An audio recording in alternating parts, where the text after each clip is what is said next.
Seorang bos kartel obat terlarang memaksa pemerintah mengizinkan dia membangun penjaranya sendiri. Lengkap dengan gelap malam. Jacuzzi, Damba, dari Indonesia. Seorang narapidana berpura-pura mengalami darurat medis hanya agar bisa keluar secara diam-diam untuk berkencan mewah.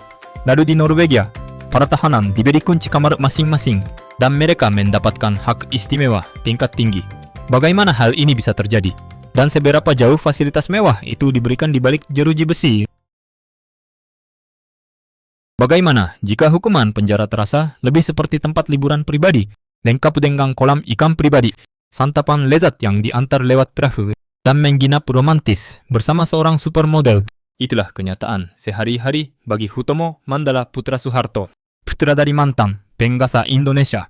Tommy diputus bersalah dalam 2 kasus besar, kepemilikan senjata API ilegal dan keterkaitannya dengan pembunuhan Hakim Agung Syafiuddin Kartasasmita pada tahun 2001.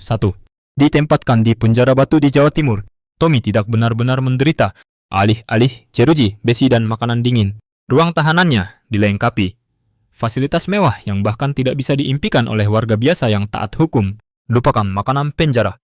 Para petugas membawakannya makanan lezat melalui perahu cepat.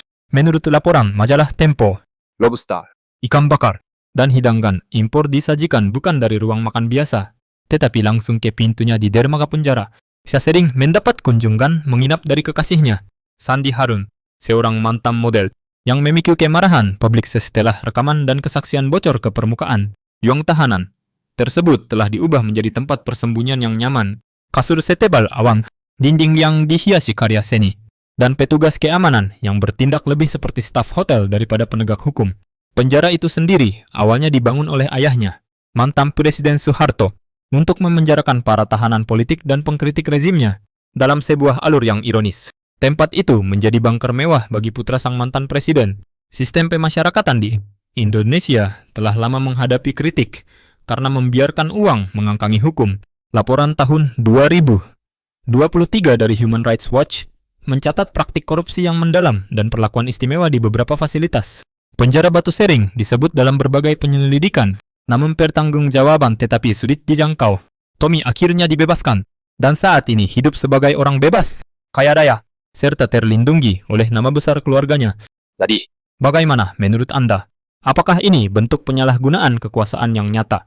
Atau hanya contoh lain tentang bagaimana uang dapat membeli apa saja, bahkan di dalam penjara?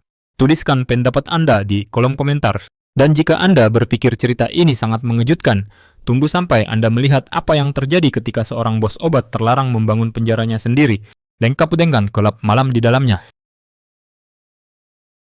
Pada tahun 1991, saat menghadapi tekanan internasional dan ancaman ekstradisi ke Amerika Serikat, bos obat terlarang asal Kolombia bernama Pablo Escobar menawarkan sesuatu yang terdengar seperti keajaiban. Dia bersedia menyerahkan diri, namun ada syaratnya. Dia akan membangun penjaranya sendiri, di atas tanah miliknya sendiri, dengan aturannya sendiri. Pemerintah Kolombia menyetujuinya. Mereka lebih takut pada amarahnya daripada kebebasannya. Maka Escobar membangun La Catedral, sebuah kompleks luas di perbukitan yang menghadap ke kota Medellin. Dari luar, tempat itu tampak seperti kediaman pribadi. Di dalamnya, itu adalah sebuah kerajaan narkoba. Saya menyebutnya sebagai penjara. Namun menyebutnya penjara terasa kurang tepat. Tempat itu lebih mirip resor mewah, kata seorang mantan pejabat kepolisian Kolombia dalam sebuah wawancara dengan The Guardian. Kompleks tersebut dilengkapi gelap malam, air terjun, lapangan sepak bola, dan bahkan menara pengawas untuk memantau siapa saja yang mendekat.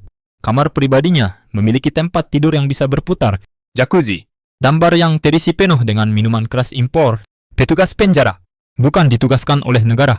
Escobar menyewa pasukannya sendiri. Penjara tersebut dikelilingi oleh personel keamanan bersenjata yang hanya setia kepadanya. Kerepotan tak masuk akal ini tidak berhenti di situ.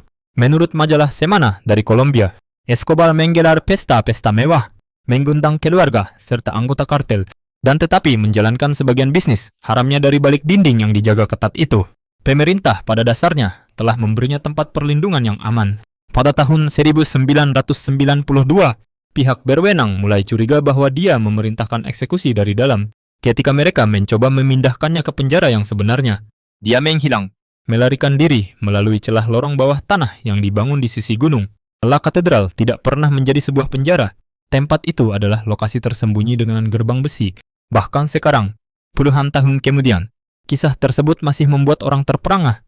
Pada tahun 2024, BBC Mundo mengunjungi kembali lokasi itu yang kini menjadi biara dan melaporkan bahwa warga sekitar masih menyebutnya sebagai katedral kehormatan yang terkoreng. Escobar tewas pada tahun 1993, tertembak di atas atap rumah di Medellin. Namun legenda La Catedral Tetape hidup sebagai pengingat pahit tentang bagaimana kekuasaan dapat membengkokkan keadilan. Teman-teman, selama jeda 5 detik ini, silakan tinggalkan tombol suka sebagai dorongan semangat untuk kami. Dan jika ini pertama sekalinya kita berjumpa, pastikan untuk menekan tombol ikuti dan aktifkan pemberitahuan agar tetap mendapatkan kabar terbaru. Terletak di sebuah pulau yang tenang di Oslofjord, Bastoy sama sekali tidak terlihat seperti penjara pada umumnya. Tidak ada pagar, kawat berduri. Tidak ada menara pengawas. Tidak ada petugas yang membawa senjata. Para tahanan tinggal di rumah-rumah kayu berwarna pastel, bukan di dalam sel. Mereka memotong kayu bakar, merawat domba, memancing di air yang dingin, dan menyiapkan makanan mereka sendiri. Bahkan beberapa di antaranya merekam musik di studio yang ada di lokasi. Setiap tahanan memiliki kunci untuk kamarnya sendiri. Benar sekali, para tahanan diberikan kunci untuk kamar mereka sendiri. Sebuah fakta yang dikonfirmasi dalam tinjauan rehabilitasi Kementerian Kehakiman Norwegia tahun 2024. Para pengkritik, terutama dari luar negeri, menggekam Bastoy karena dinilai terlalu lunak.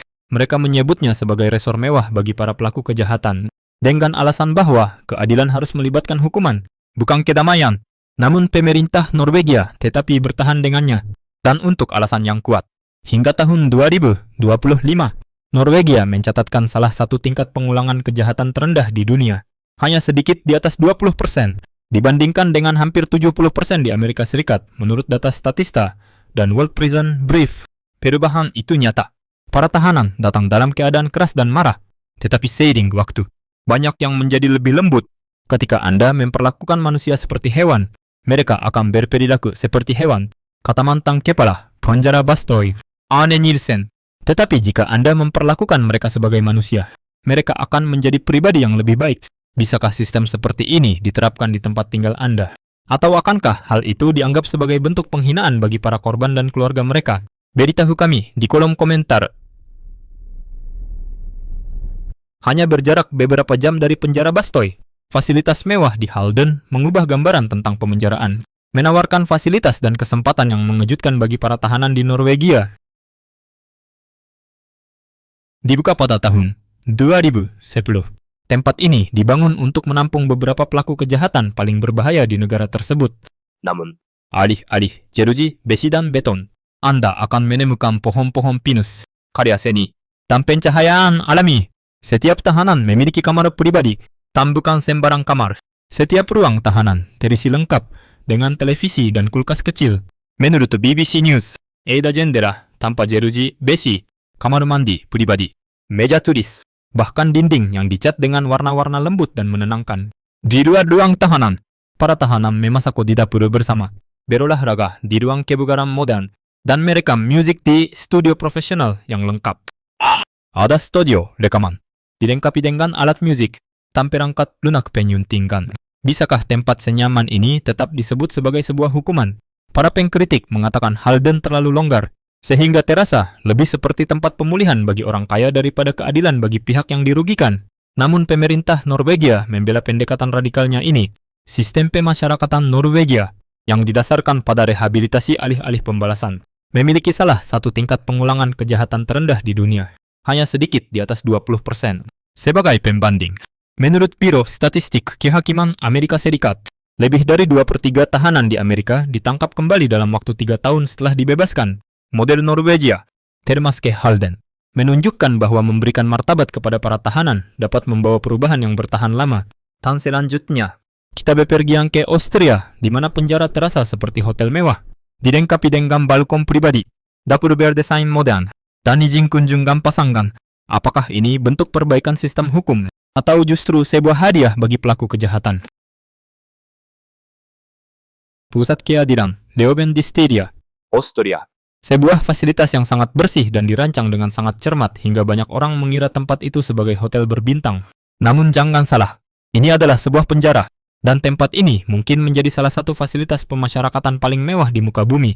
Dari luar, bangunannya menyerupai museum seni bergaya minimalis. Di dalamnya, Setiap ruang tahanan memiliki kamar mandi pribadi jendela, dan balkon. Menurut laporan tahun 2024 dari Der Standard, salah satu surat kabar utama di Austria, tidak ada jeruji besi pada jendela, tidak ada lampu pendar yang menyilaukan, hanya ruangan luas yang dipenuhi cahaya matahari dan perabot modern. Para tahanan bahkan memiliki dapur pribadi sendiri dan menikmati kunjungan pasangan untuk berkumpul bersama pendamping mereka. Para tahanan mengenakan pakaian biasa, bukan seragam penjara, kata Franz Fiedler, salah satu arsitek di balik rancangan tersebut.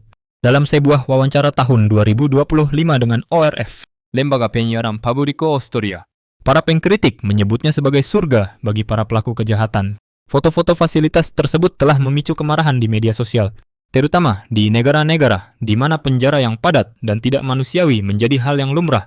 Banyak orang bertanya, mengapa orang yang melakukan kejahatan bisa hidup lebih baik daripada beberapa warga negara yang taat hukum? jawabannya, Setidaknya dalam pandangan Austria, terletak pada filsafat mereka. Hukuman adalah hilangnya kebebasan, bukan hilangnya nilai-nilai kemanusiaan. Tingkat penggulangan kejahatan di Austria mendukung pendekatan ini. Hingga tahun 2025, negara ini memiliki tingkat pengulangan kejahatan sedikit di bawah 30%. Jauh lebih rendah dibandingkan dengan banyak negara barat lainnya. Menurut statistik kejahatan dan peradilan pidana Dewan Eropa, para pejabat mengatakan tujuannya adalah mengirim orang keluar dengan kondisi yang lebih baik daripada saat mereka masuk, bukan dalam keadaan lebih marah atau lebih hancur. namun, Gambaran para tahanan yang menikmati kopi di balkon terus memicu perdebatan. Haruskah sebuah penjara terlihat senyaman ini? Atau akankah kenyamanan itu menandakan kelemahan dalam sistem peradilan? Beberapa orang berpendapat bahwa ini adalah simbol dari masyarakat yang beradab. Yang lain menyebutnya sebagai bentuk pengkhianatan terhadap para korban. Dan apa yang terjadi ketika kelompok elit yang korup dapat membeli pengalaman di dalam penjara? Layanan pijat, perjalanan berbelanja, dan bahkan perjalanan ambulans palsu. Semuanya dilakukan dari dalam ruang tahanan mereka. Bab berikutnya mengungkap semuanya. Penjara Sukamiskin terletak di Bandung, Indonesia. Secara resmi, ini adalah fasilitas pemasyarakatan bagi pejabat publik yang diputus bersalah karena kasus korupsi. Namun para tahanan yang memiliki banyak uang telah mengubah ruang tahanan mereka menjadi ruang santai pribadi. Menurut Komisi Pemberantasan Korupsi Indonesia, para tahanan kelas atas membayar suap untuk mendapatkan segalanya, mulai dari unit pendingin ruangan dan televisi pribadi, hingga asisten pribadi penuh waktu. Satu laporan pemerintah dari tahun 2024 bahkan menyebutkan adanya layanan pijat yang ditawarkan di dalam kompleks tersebut. Para tahanan bahkan pergi berbelanja di luar penjara, dilaporkan oleh Tempo, salah satu majalah investigasi terkemuka di Indonesia. Para tahanan yang seharusnya dikunci dan dijaga terlihat berjalan-jalan di pusat perbelanjaan lokal, berpakaian sipil dan didampingi oleh petugas yang beralih fungsi menjadi pengemudi pribadi. Lalu muncullah skandal yang mengejutkan seluruh negeri. Pada tahun 2018, Setia Novanto, mantan ketua DPR yang dihukum karena menggelapkan uang lebih dari 170 juta dolar, menggunakan situasi darurat medis palsu untuk meninggalkan penjara. Alih-alih pergi ke rumah sakit, dia diantar ke sebuah apartemen mewah untuk berkencan. Ungkap Jakarta Post. Hingga tahun 2025, Sukamiskin tetapi berada di bawah pengawasan ketat Kementerian Hukum dan Hak Asasi Manusia telah berjanji melakukan reformasi. Namun kelompok pemantau seperti Indonesia Corruption Watch mengatakan budaya suap masih berakar kuat. Penjara ini tidak merehabilitasi. Tempat ini justru memberi hadiah bagi kekuasaan. Aku seorang mantan kepala penjara secara anonim kepada BBC Indonesia. Tragedi yang sebenarnya.